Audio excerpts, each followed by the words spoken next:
It's Monday, February 26th. I'm Adam Walsh, and this is The Signal. Today on the show, we are asking, what will it take to end homelessness? Why haven't we ended it? And what's being done in other places that we can learn from?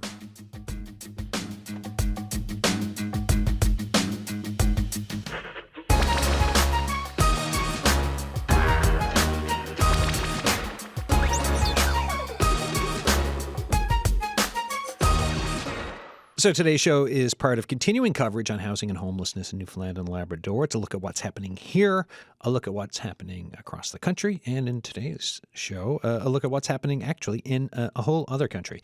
So what we try to do here on this signal is we look for solutions, or at least the road to solutions. Ahead this hour, you will hear from Tim Richter, the president and CEO of the Canadian Alliance to End Homelessness. I'll ask him what would happen if we treated homelessness like a natural disaster.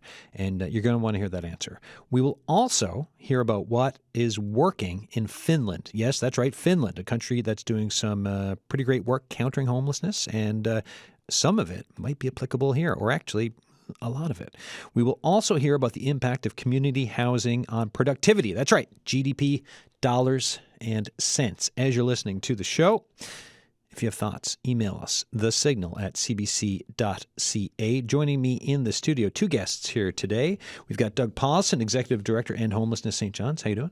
Good. Thanks for having me. Thanks for coming back in, man. And Sheldon Pollitt, Executive Director, Choices for Youth. Hi. Always happy to be here, Adam. This is a follow-up from a show a couple weeks ago. Indeed it is. Remind folks about the coldest night and then and how it went yesterday. So Coldest Night of the Year is a national event. I mean, hundreds of communities across Canada get together and do a walk. Is really to raise awareness, obviously raise funds to address the growing need of folks who need support around housing and homelessness. So we had over 350 volunteers and people coming out from our community to walk yesterday. We're just approaching $90,000 in funds raised, which is a huge contribution from our community. One of the things I spoke to the crowd about yesterday is that in addition to the awareness, in addition to the funds raised, it's very rewarding for our staff and young people to see the community come out in that way, because a lot of them, don't necessarily, get recognized for the work they do, or for young people is that stigma reducing piece that, they're human beings, they deserve support, and the community coming out is important. What is it, similar walks in 190 other cities or communities? Absolutely. It's grown. We've been doing it for 11 years now, and it just keeps growing more and more every year. And a very family-friendly event. We had kids out. We had families.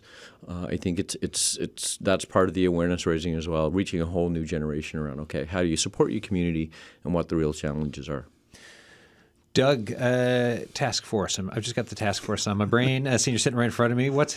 Remind folks about the task force, if you could, because it was created there at the end of last year, and this was in response to the so-called tent city that was here in St. John's, but also, just the rising issues around housing and homelessness in this province. But it was created, so give us the Cole's notes on that, and then how things are going.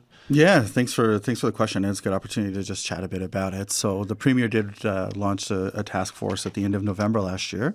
So Mayor Breen and Minister Abbott and I are sort of serving as the three people lead on it, but it's given a lot of support to existing organizations as well. We're doing lots of consultations with our community partners. We have consulted with our Lived Experience Council, our community advisory board made up of leaders from across the community sector, and really trying to outline plans for the future.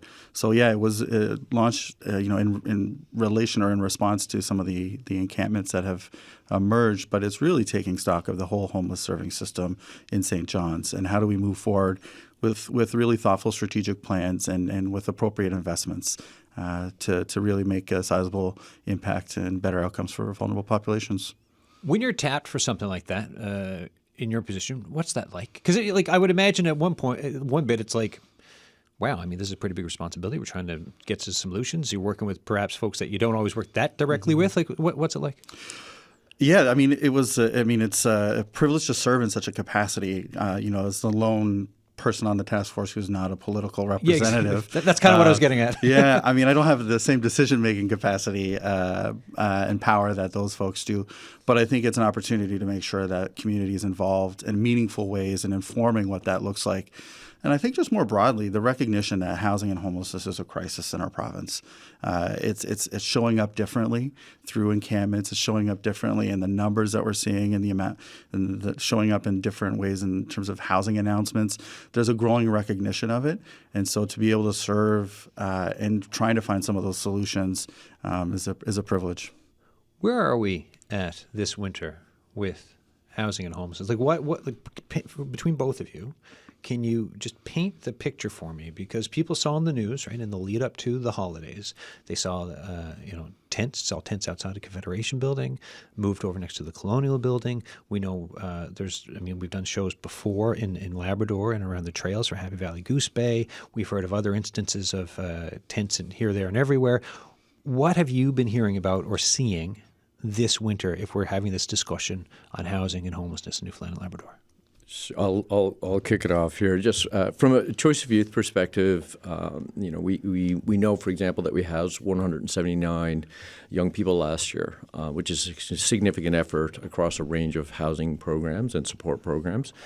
We also know, however, unfortunately, that our wait list for housing right now stands at around 150. So your wait list for housing, so 150 young sitting, people. waiting, have requested, have been assessed for some form of housing and housing supports. Now, does that mean it's... Can I ask a dumb question, though? Yes. When they're if you have 150 on the wait list, so where are these folks while they're waiting? So a lot of those young people... are making choices on a nightly basis. Some may be healthy, some may not be healthy to have a roof over their head. I mean, it's youth homelessness, so the term couch surfing, certainly applies to all individuals experiencing homelessness. It's particularly a nuance of, youth homelessness. But that's not sustainable. That's not, I know I have a roof over my head next week. No, I may or may that's not Monday have night, right? Yeah, and maybe not Tuesday. And a lot of those options, don't get me wrong, may be safe options, but they're temporary. You don't know when that's going to end. So there's a lot of that. We also know that there's a lot of young people, as I'm sure with other populations, making some probably risky choices. Not because they want to, but because they don't have a choice in order to have a roof over their head. So it's a very complex issue. And when you say risky, I'm assuming that the word exploitation can come up here. Absolutely. Depending, right? Absolutely. Okay. That is part of it in terms of young people, male and female, or male identifying, female identifying, ending up in difficult situations because they don't have a lot of other choices. And that's not how we want to operate as a province. Okay, so wait list of 150. Anything else before I go to Doug there? Nope. That's a picture, right? Oh, absolutely. A couple of other stats I can throw out because it's important to know that the numbers are part of this as well. We know of, the 538 young people we provided supports and services to from November 1st to January 31st. 28 were homeless or had a recent experience of homelessness. So that number is growing, obviously, and 26% recently moved to St. John's. So what you're finding is a lot of folks ending up in St. John's in search of supports and services, including housing, coming from other parts of the province. Yeah, and this comes to conversations. When Jen Crow was on a couple of weeks ago, your colleague, we've had these conversations before about you hear of people being put on a bus type of a thing. And this is across Canada, right? From rural areas across the country, you get young people on buses showing up in the urban centers or the cities being like, okay, I need supports. Yeah, and I would just to add to that, so the numbers bear that out from our perspective too, and this is more at a community level serving all population and subpopulations. About 50% of folks who are identifying as experiencing homelessness here in St. John's are coming from other parts of the province.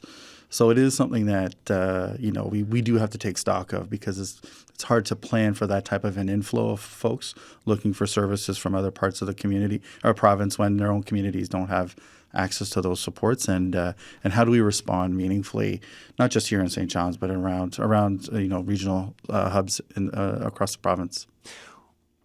We've spoken to some of the folks, like when the tent city, through the course of that, people in tents. We've heard from some of the folks there. But for yourself, as part of the task force, what was it like when you went in, talked to people, and just kind of pushing things ahead for trying to figure out some solutions? Yeah, it's always a humbling experience to talk to folks in that environment. I've been down there many times. I know Mr. Abbott has gone down a lot too to try and talk to folks. And between the two sites, the first site being on Confederation Hill and now at Colonial, there's been dozens and dozens of folks who've been assisted into other housing options and arrangements. And so right now there's probably a handful or more, just a little bit more than a handful of folks who continue to stay. And their conversations are really important, talking to them about the options, especially in the colder weather, right? Making sure they know what's available if they choose to make themselves available to a warming center or a shelter, and to continue to try and provide supports to them through community organizations. That's all we can do. If folks have choice and agency in their decision making, and we would rather them not have to reside in a tent to feel safe. But at this point, that's their choice, and we have to respect that choice. Go ahead. No, one thing I was going to add, Adam, certainly consistent with what Doug is talking about, is the volume of need that's out there. We're seeing an increase in folks who are ending up in situations where they're facing homelessness or certainly housing insecure. And there's a very, very fine, thin line between those two things. But the level of complexity of the needs is going up as well around mental health, addictions, domestic violence. The list goes on and on and on. So one of the things we're really clear on, it's a two-sided equation. One is access to safe, affordable housing, but the other side of it is the support mechanisms to make that housing work long-term. Obviously, for a certain percentage of the population, yes, a decent, safe, affordable place to live is what they need. But a lot of the folks we do and should be focusing on need support systems to make, because there's a reason why beyond affordability, which is a clear driver, but there are other reasons why housing became unstable and broke down. And certainly when you look at, what causes youth homelessness, well, young people are no longer able to be or stay at home. So what is breaking down? What's going on there that we can actually begin addressing in a different way to actually stem the tide of the people who end up in the crisis of homelessness? Yeah, and I guess as well if we're looking at youth homelessness, you have those reasons in the beginning, and then as we've talked about on the show before, but just for everyone who's listening as well, it's the things can be impacted with mental health once you're out, right? And that sometimes it's kind of like which came first. It's like, well, actually, there was the housing issue, the precarious housing, and then you can have some mental health and substance use disorder issues, or sometimes that's there first, and then it all depends, right? Yeah, I mean, you look at it, the grounding that housing and that kind of stability gives. Who among us would be able to deal with a serious life issue if we're at one moment at a time? We don't know where we're going to lay our head tonight. Yeah. We don't know where our next meal is coming from. We feel unsafe all the time. The trauma. I mean, these are folks, a lot of whom are coming to this situation with a lot of trauma. And the unfortunate side of it is a lot of the responses are re-traumatizing. So you just layer upon layer upon layer. And it's very difficult without a coordinated approach to housing long term to fix the direction that a lot of that is heading. In preparing for when I do shows like this, I mentioned at the start of the show that we would hear from some other folks, right? And I like talking to people in Newfoundland and Labrador.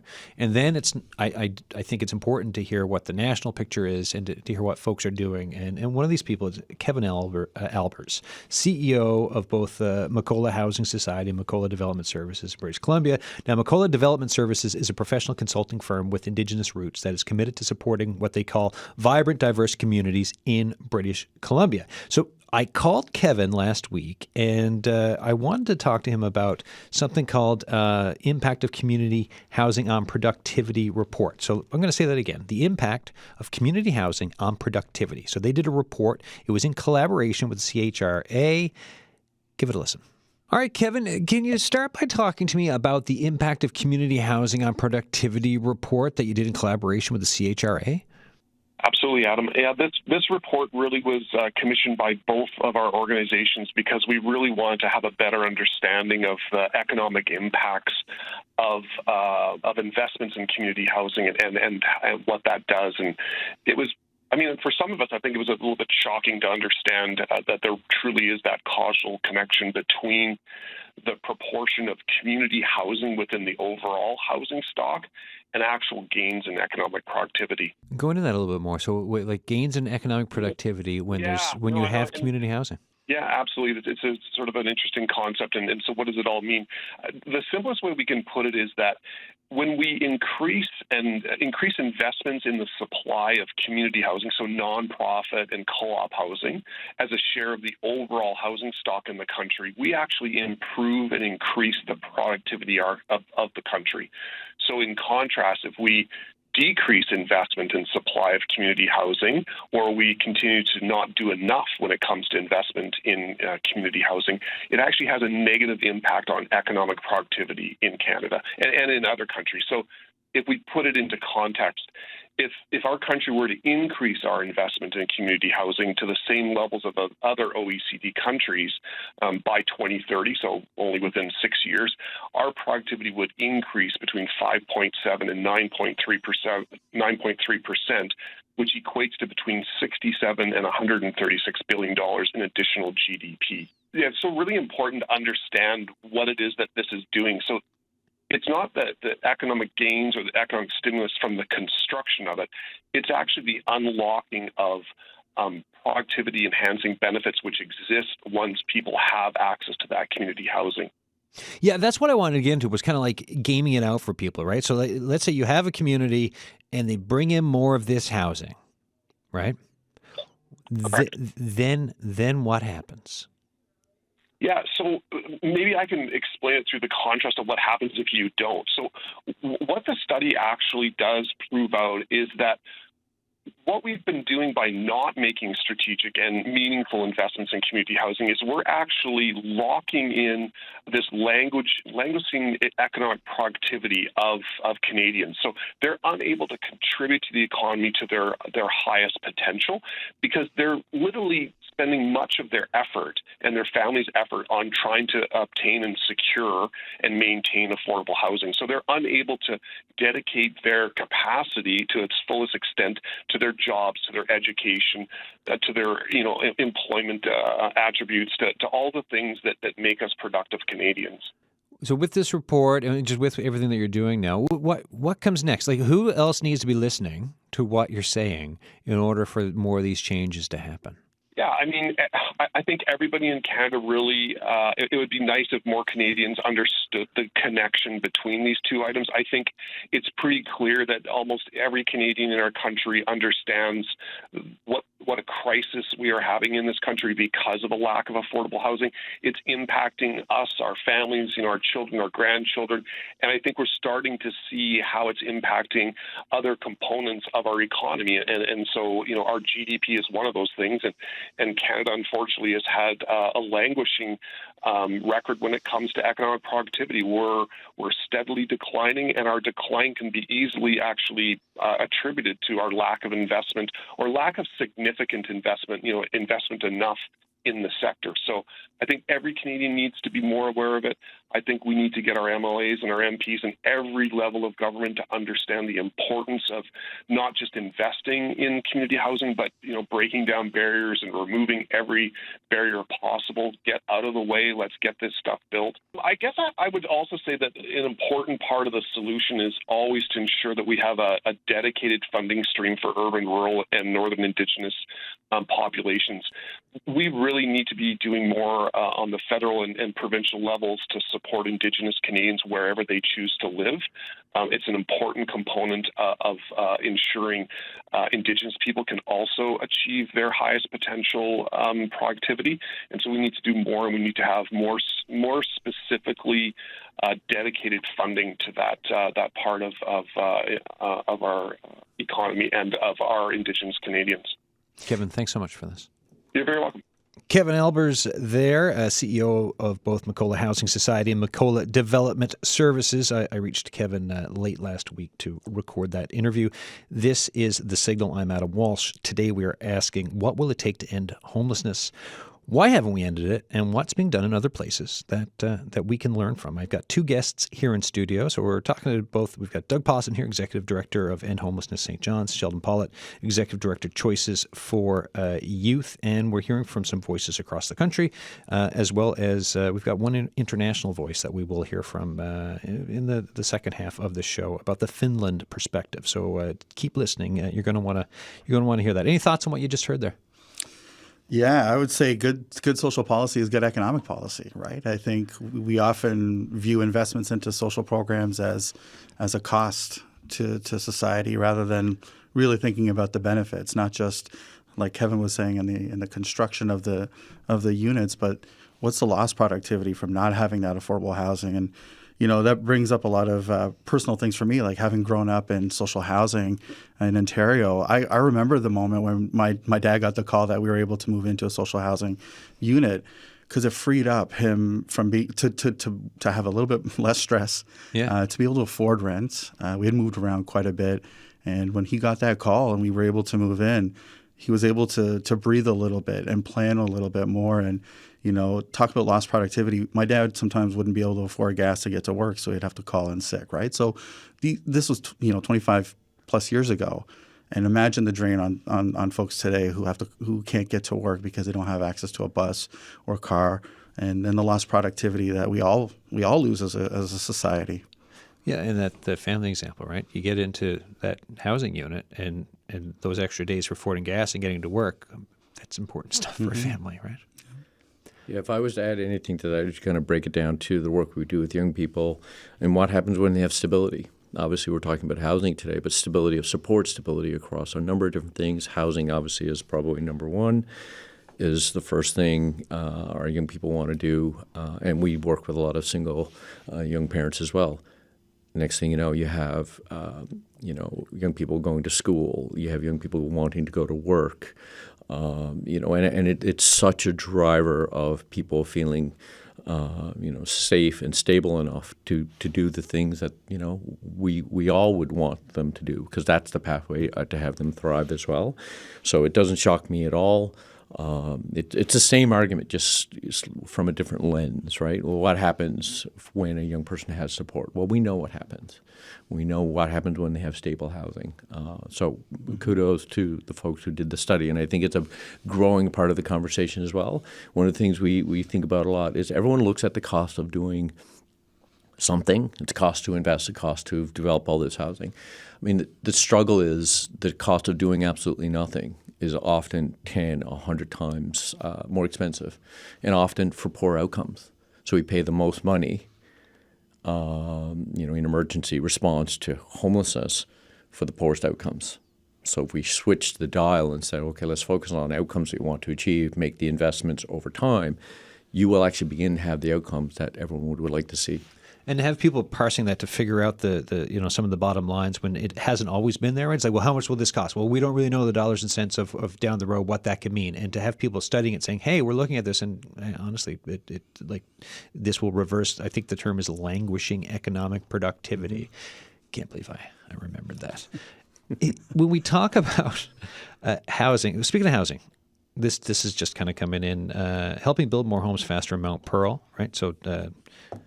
Today is the 26th. So new press release, because we're talking about all the homes that need to be built in Newfoundland and Labrador. I think the number for the CMHC, it was 60,000 units that needed to be built to address a shortfall. So then you have this announcement today.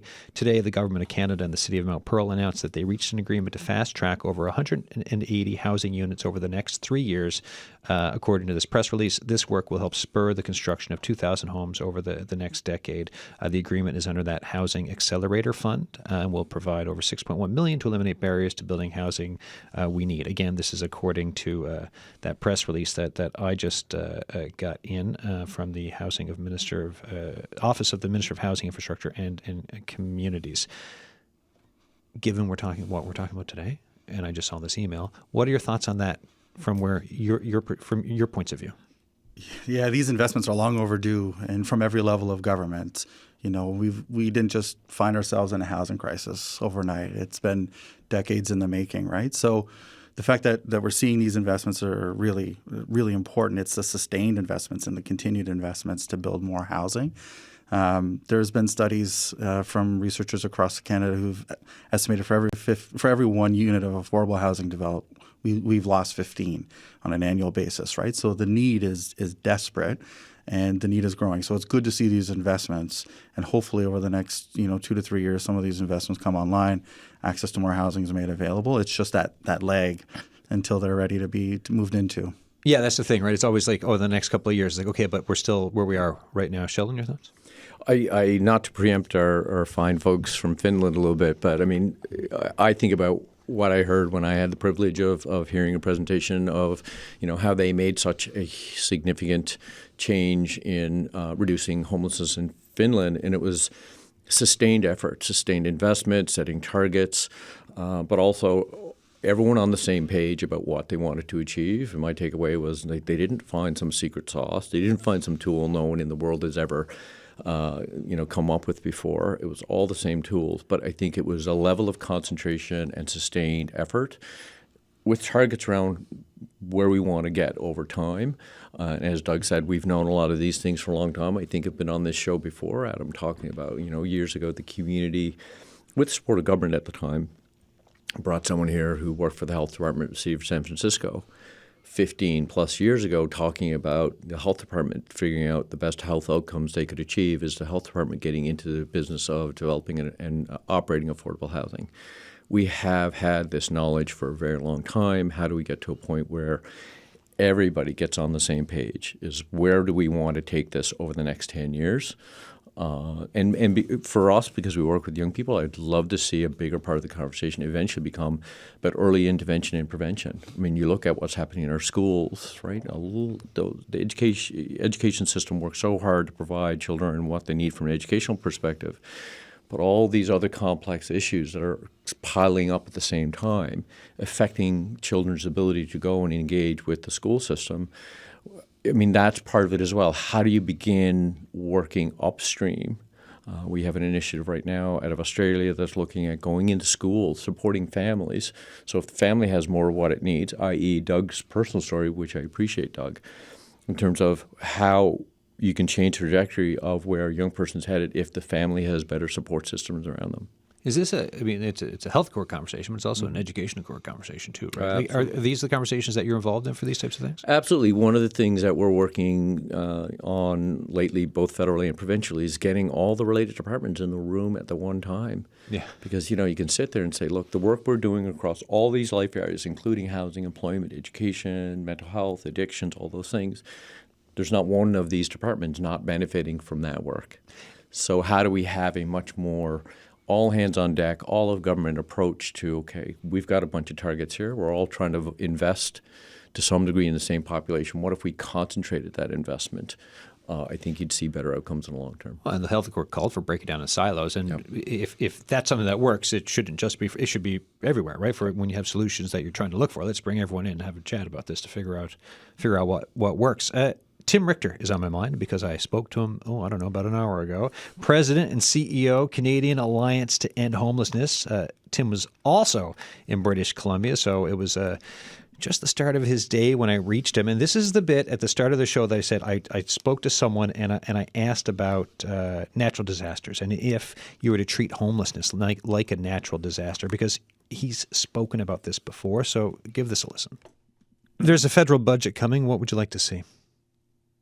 Well, we've got a homelessness crisis going on in Canada right now that's larger than our largest natural disasters. And so I'm hoping to see in this federal budget a response that's commensurate with that level of disaster. In order to solve homelessness, you need to solve the housing crisis, and we're expecting measures to create more social housing and more purpose-built rental housing. But one thing in particular we're really keen to see is a homelessness prevention and housing benefit. Housing takes time to build. We're hoping to get a housing benefit in place that would slow or stop the new wave of homelessness that Canadians are under right now. What would happen if folks in the provinces or federally treated homelessness like a natural disaster? Well, we would act a whole lot differently about it. First of all, to solve homelessness, you need to do a couple of really important things. Obviously, not just these two things, but two really important things. One is fix the rental housing system and build more supportive and social housing. But you also need to have local community systems that run almost exactly like a disaster system, right? So if you imagine, God forbid, a disaster landing in St. John's, there would be a municipal system in place. The city would lead. There'd be a command center. There'd be a coordinated response. They would keep people safe from the emergency. You would get people back into their homes as rapidly as possible, and you'd work on prevention for future disasters. We can that's the same kind of system we need to be putting in place in cities across the country in Canada for homelessness. The fact that we're not doing that, do you think we're going to get there? Well, we're working with a group of 58 communities around this country that are beginning to put those pieces in place, including End Homelessness St. John's. I have faith that we can get there, but those systems can't work without federal and provincial support, right? Like in a natural disaster, the cities lead, but the feds and the provinces are there to support. That's what makes them work. And so we need, the provinces working in child intervention services, working in welfare, working in housing to solve some of the breakdowns there. But we also need the federal government, to be helping and leading on building new housing in this country. There's going to be a federal election at some point before too long. Do you have any thoughts looking past the budget towards the next federal election, what that could mean, depending on the government of the day for when that happens? Well, I worry that in the period between this budget and the end of this next federal election, that we get caught up in political cycles and progress on housing stops. We can't afford to take a year off. It's been 40 years that this crisis has become what it is. So we need to be continuing to press ahead on the things that are going to solve the rental housing crisis. I think the key in the next election is, for the public to continue to say that no matter who's in charge, we really need the federal government to lead on housing. We need the federal government to be investing in those things that are going to build new purpose-built rental, new social housing, and new home ownership models, right? That'll help solve the rental housing or the housing crisis in Canada overall. Tim Richter, thank you so much for this. Right on. Thanks, Adam. Tim Richter there, President and CEO, Canadian Alliance to End Homelessness. He mentioned, there's a bunch of stuff that he mentioned there, but I want to go to my guests here in studio. Doug, he also mentioned End Homelessness St. John's by name. I figured I'd go to you first. Yeah, what I really like about the analogy of emergency crisis management is that there's a sense of urgency, and there's a sense of urgency from all levels of government, and it's all hands on deck. It's that notion of all hands on deck. Everybody's involved. There's clear roles. There's clear investments. The focus on getting somebody back into housing. I think that's the message is emergency planning is focused on getting people out of that crisis and back home. And so in the absence of having a home, where do you go? And so that's some of the things that I know the CAH is working on around advocacy with the federal government on some of their benefits and efforts. We see that here too in St. John's. One of the programs that we work with communities on is really prevention and diversion, right? So if somebody's facing an eviction or a utility cutoff, and all they need is a few $100s to bridge them and they can sustain their housing, it's far, far more impactful to keep them housed for a few $100s than to have them lose their housing, lose their supports, have to re-enter or enter into a shelter system just to get back into housing. It has far greater impact. So that's on more of the prevention side. The diversion side too, it's very similar, right? Like how many folks who are experiencing homelessness today could go and if they even found a private rental market that required, a security deposit, right? How many people could go and just put, $750 in a deposit and first month's rent? It doesn't work that way really easily, right? So that's where for folks who are experiencing homelessness, this program is we can top up the security deposit through income support, right? But that gives $372. We can top up the difference to get people out of a shelter and into housing. These are the types of flexible financial benefits that can go a long way. And the cost of not doing it is traumatizing or re-traumatizing folks and setting them up for an even tougher go to find housing. So these are the kinds of benefits that if you were to implement nationally and sustain it, would help keep people housed in the interim, and it would stem that inflow into homelessness that as we're waiting for these units to come online, we want to stem that. Moving forward, it's then, keeping them housed and then focus on those who are unhoused to get them into those units. And hopefully that will have some more meaningful impact in the long run. So for all that you just laid out there, for the folks who have the levers here in the province, how much more needs to be done for them to be able to continue to pull these levers to to make it so that when we have like we look at housing and homelessness and that we treat it like a natural disaster? Well, I think, to Tim's point is you come back with plans and you sustain it, right? Yeah. And so as a member of the task force, for example, we have to have a long-term plan. This isn't just an emergency piece that we're trying to solve for the next month or 6 months. This is a long-term plan, and we need all political levers to be made available, to be pulling on all of them all the time. It really does come down to political will. Yeah. So when we see the investments being made currently under the sort of the auspices of the task force, it's important to know that that commitment is going to be there in the long run, and that's something that I, in my role on that group, is going to be pushing for. It can't stop just because maybe a task force winds down. It's got to be sustained.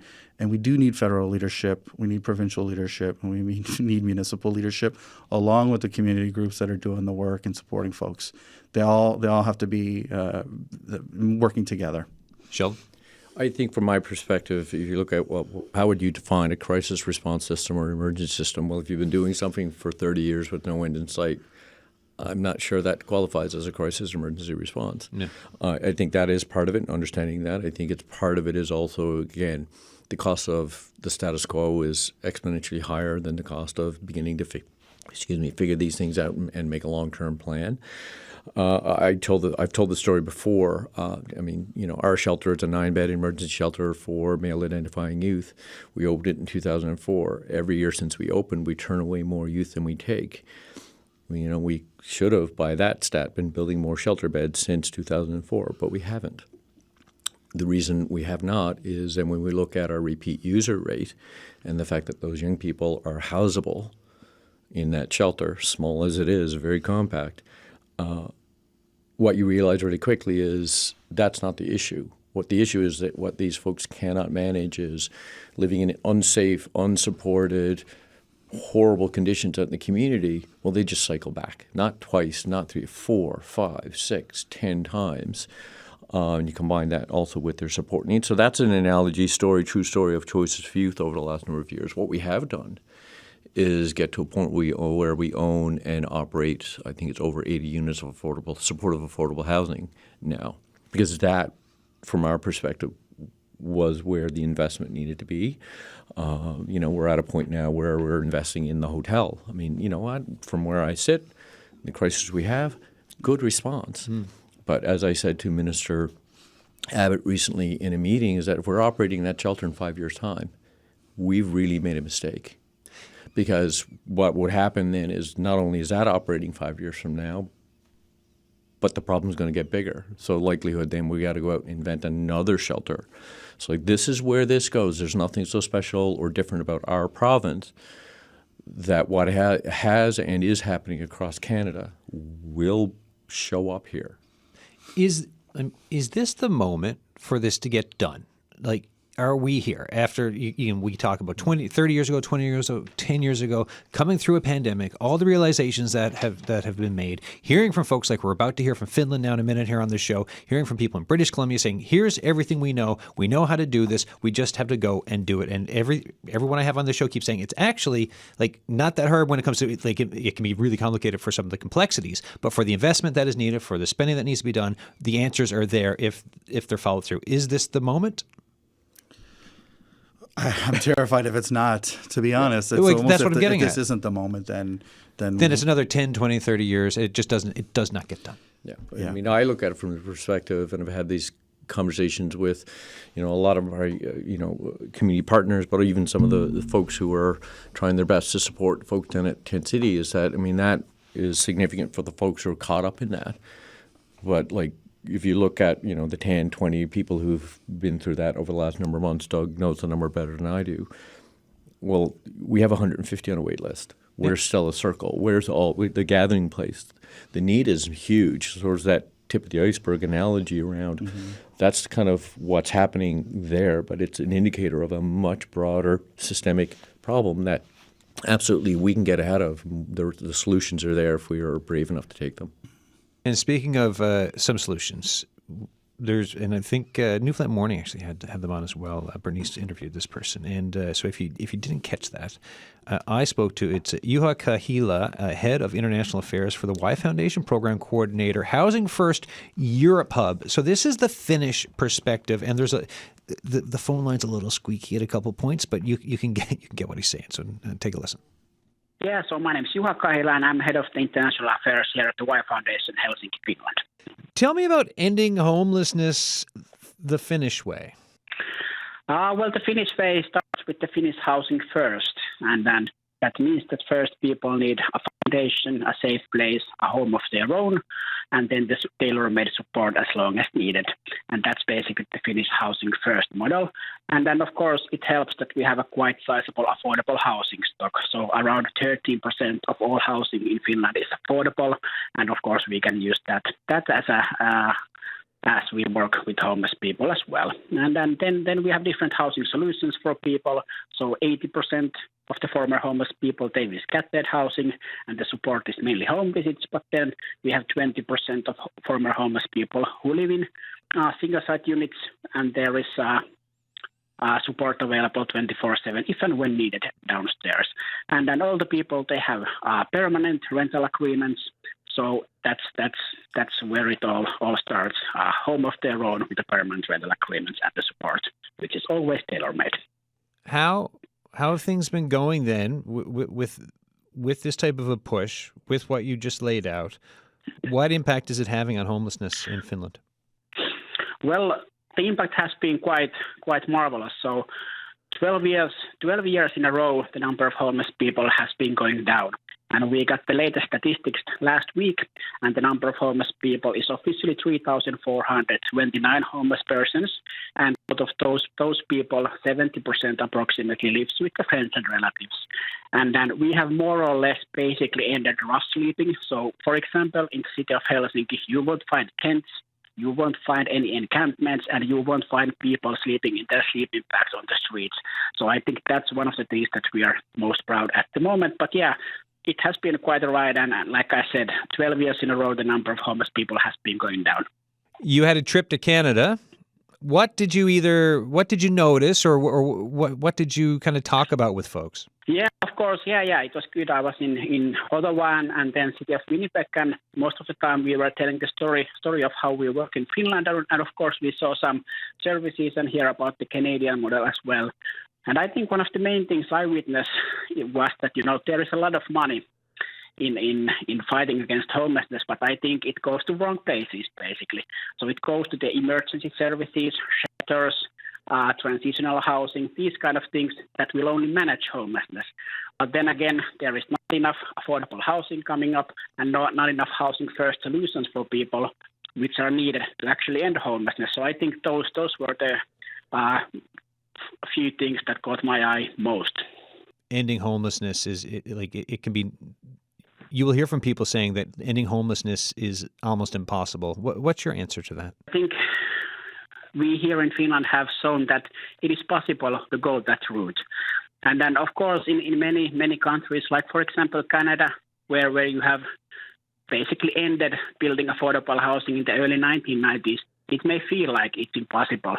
But one thing that needs to happen is that many countries, they need to start rebuilding their affordable housing stock, go national program with the housing first, and then also try to prevent homelessness. I think with those three things, it's totally possible. And at the end of the day, we have made all these systems that are failing people at the moment. But I think the beauty is that we can also fix those systems so that everyone would find a home of their own in the future.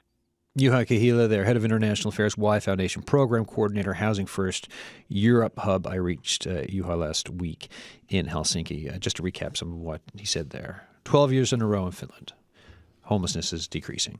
They have ended rough sleeping. So you will not see encampments. You will not see people in tents or sleeping out on the streets. They said what they found is, they had, I think the stat was 30% of all housing is affordable. And they give people safe places, homes of their own, supports, plus there are long-term rental agreements. So that is recapping some of the conversation there, because I know the line was a little rough. thoughts on what he said there?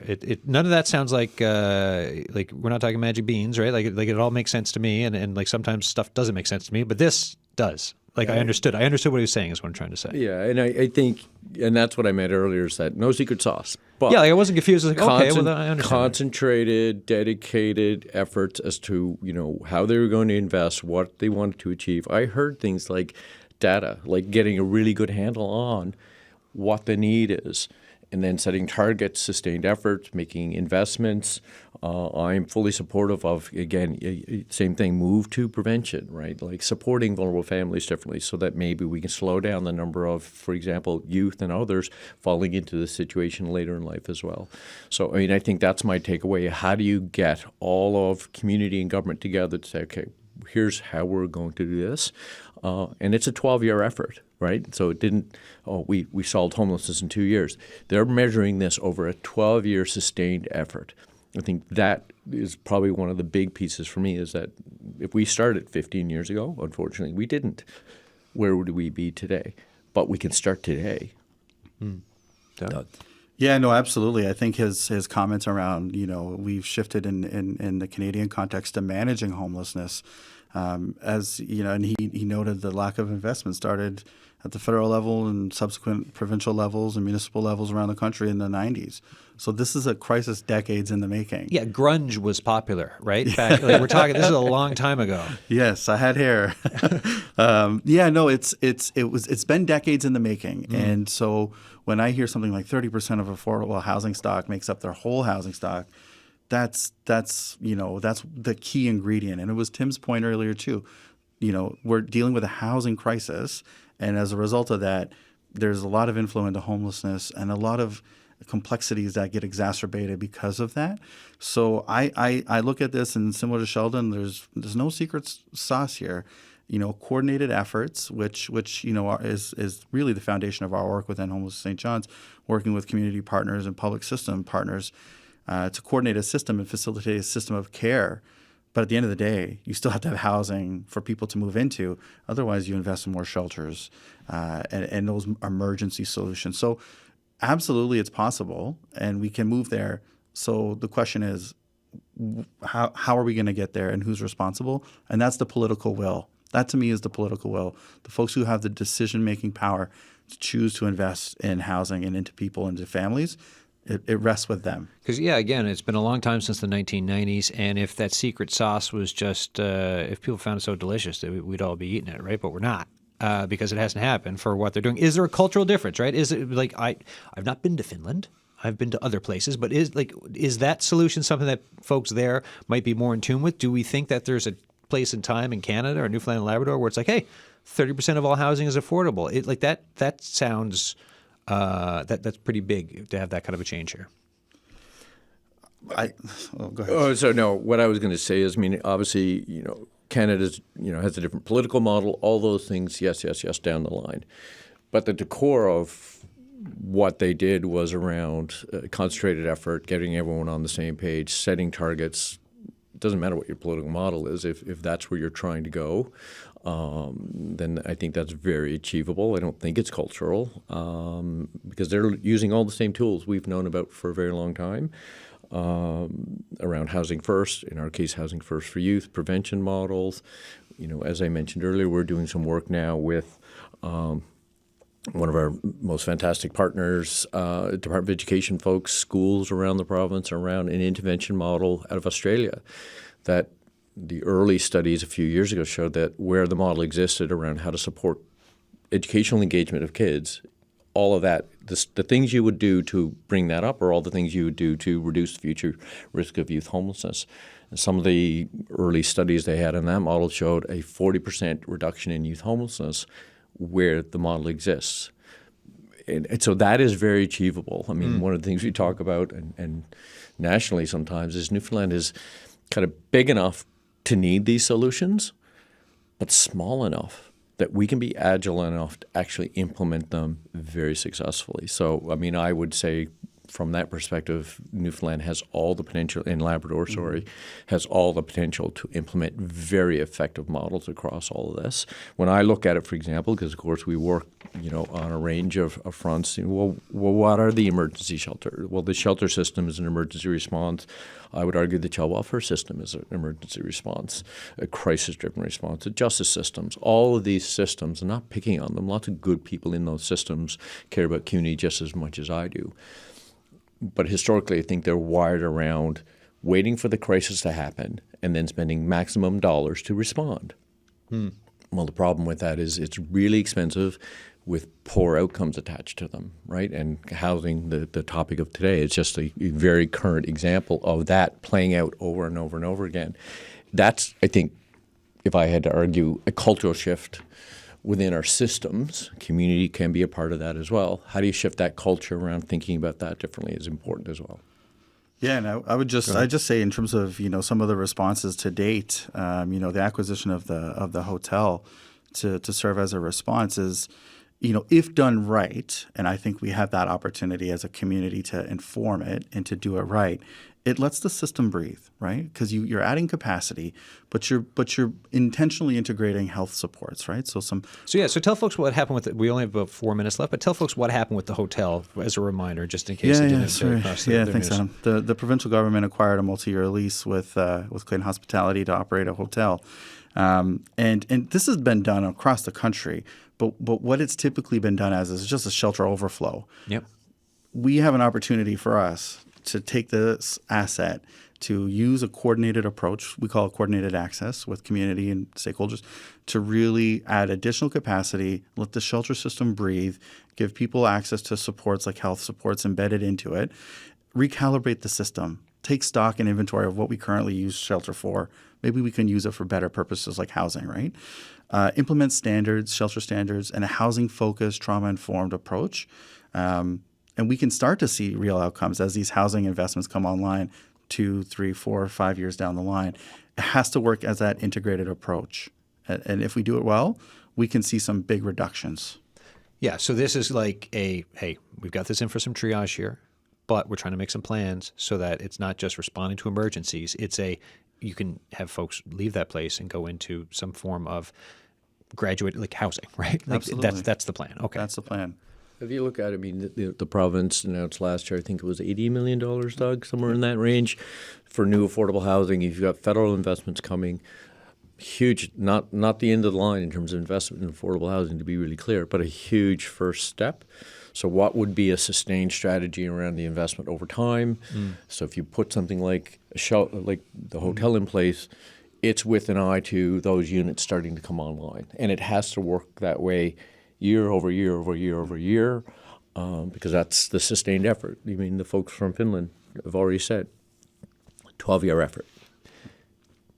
As we wind down today, I've got data on the brain, especially we're thinking of M&L, because to stay on top of a big subject and the complexities for housing and homelessness, we have shows like this talking about solutions, but we're also going to talk about studies and data and what's being looked at. Do you want to give us a word for what's going to be coming up a little over a week from now? Absolutely. So Choice of Youth, along with municipalities, Newfoundland and Labrador, and others, have been doing some work around, well, what does this look like in other parts of the province? We know we've presented, I think, at a recent M&L conference, and the number of much smaller communities saying, homelessness, housing solutions, these are pressing issues in greater and greater numbers around the province. So, of course, right response is to do some research, talk to people, and get a real handle on, because you can't make a plan if you don't really know what your starting point is. So happy to be, not me, Jen Crow with our team coming back in a week or so and talking about that piece of work. Yeah, well, it's important to dig into this type of data, to have these discussions, to continue to try to collectively understand this issue so that everyone can understand the decisions being made, what everyone's trying to pull for, how it's working, what's not working, right? And for accountability through all of it.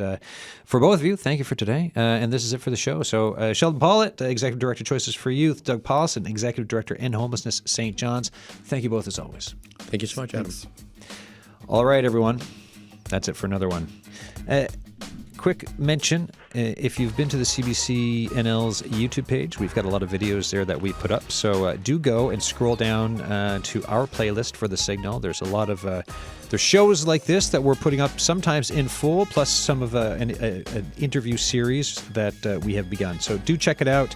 Coming up tomorrow on the show, thoughts on the recreational food fishery. There are folks who want changes brought in. Signatories of a petition calling for a big expansion. Last year, 39 food fishery days. The folks behind the petition want to see it open every day from July 1st to October 1st. So we are asking you, full call-in show tomorrow, how should the food fishery work? I want to hear from you.